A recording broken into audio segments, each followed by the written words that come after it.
So I'm born in Southwark.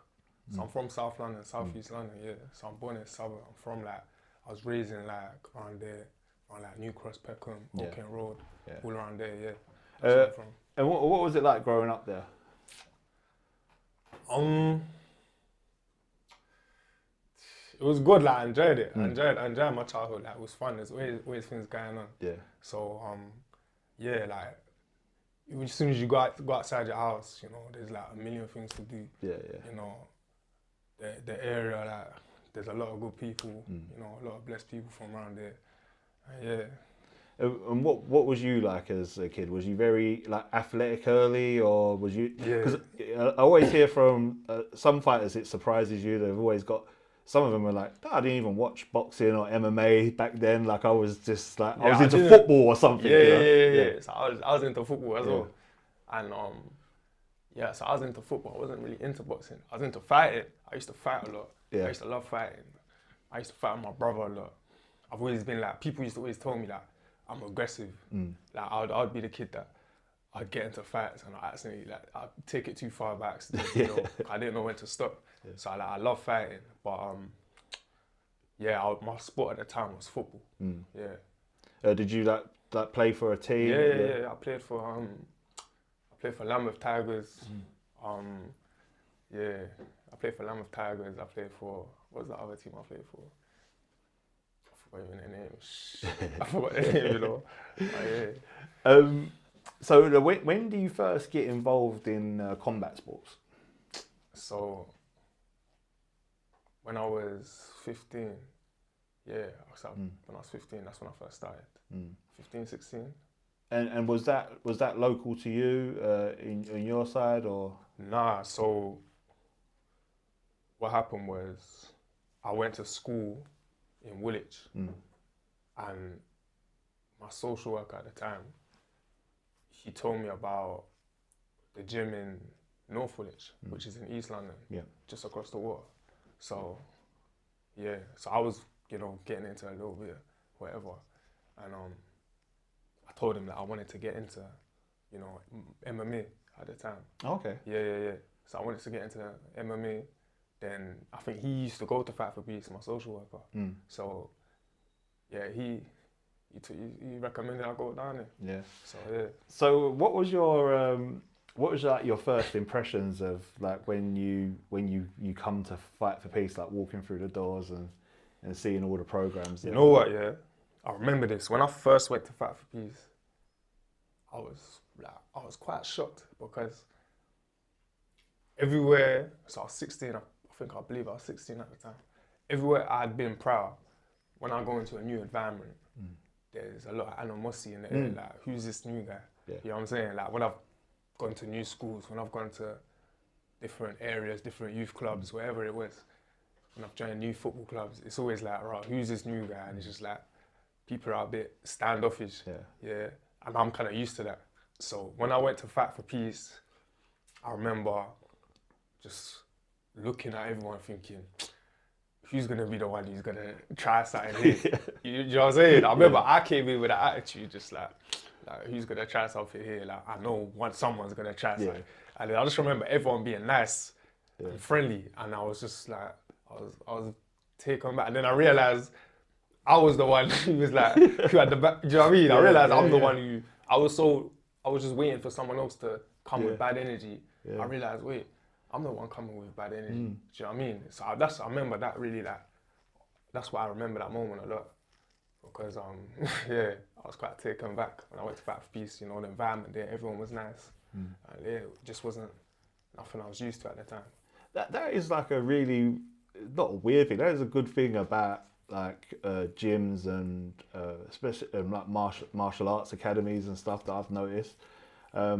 A couple of years back when I started doing jiu-jitsu, I remember sitting there like to get my free trial, sitting down in the lobby, and like everyone that was coming in was like coming over to shake your hand, like, hey, how you doing? And I was just like, this is really weird, man. Like, what's going on? But then as I got into like working with the website and then traveling to different gyms and interviewing, the amount of people that would just like say hello, sit down and talk to you, and like they're all, it's like you kind of. In my mind, I was thinking it's going to be like like intense, like alpha male. What, like, Alpha Beast? no, just Oh. MMA, like or Nah, gyms. it was though. In, It was intense. Yeah. Don't get me wrong. Don't Yeah. get me wrong. Yeah, It yeah. wasn't no soft Oh place no, at all. yeah. When I went there, Yeah. like, you know, it was when I went there. It was serious. When I Yeah. first got there, who was there? Daniel Sam was there already. When Daniel Sam was there, you Yeah. know it's serious. Like, I remember coming to the session, and I seen guys running out the session vomiting. Yeah. Daniel shouted at them. He said, "Get back in." You get me? He shouted at them, telling them to get back inside. I finished the session. I used to see that. I was like, rah. Not even just Daniel, Coach Jeremiah, Coach Abdul. These like serious coaches, man. Yeah. When I first come there, yeah. And you know, I've interviewed a few people that, and obviously because I worked there, but you always heard the stories about those early sessions. I spoke to interviewed Jawany recently, where it was just like that, and that's where you guys get your work ethic from those early sessions where it was 100. like super intense. When did you? So you mentioned Daniel there. So you was interested in the MMA side of things when you started. When do you start working with Daniel? Is that then do you start jumping over to the Muay Thai classes? Yeah, so one thing about Daniel, you know what? One thing I love about Daniel is you see a lot of coaches, they won't train you until you're at a certain level. You know, they won't start you from scratch. You know what I'm saying? With Daniel, as long as you're showing that you want to learn, he will teach you. Yeah. So he's training guys. I remember when I saw Kingsley Crawford and Jawany Scott, they were like 3 years older than me. Yeah. And I just remember seeing these guys like sparring each other. And I was thinking, this is mad. Like, the way these lot were fighting, I've never seen anything like this. Yeah. So I was thinking, right, these guys are 3 years older than me.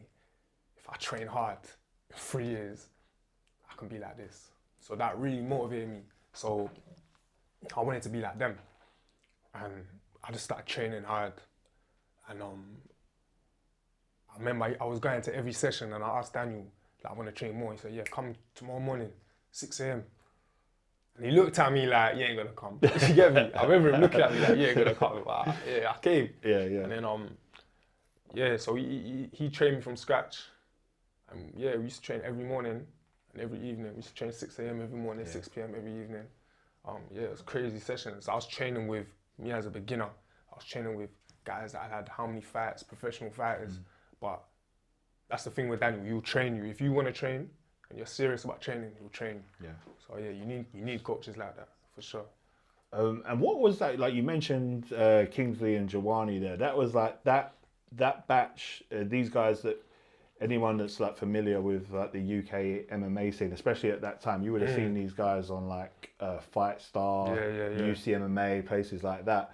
So like, you know, Kingsley, Jawany, Sabir, I imagine that was around that time. What was it like? What was that group like? You know, what was the sort of characters you were seeing there? John Mcfadyen. John Mcfadyen. Yeah. Oh yeah, them lot are killers, man. Them lot still are killers. Yeah. Them lot are killers. So Jawany Scott, Kingsley Crawford, John Mcfadyen, Sabir Hussein. Yeah. Killers, man. Rynch and Griffiths, he came a bit Yeah, later. yeah. Killers.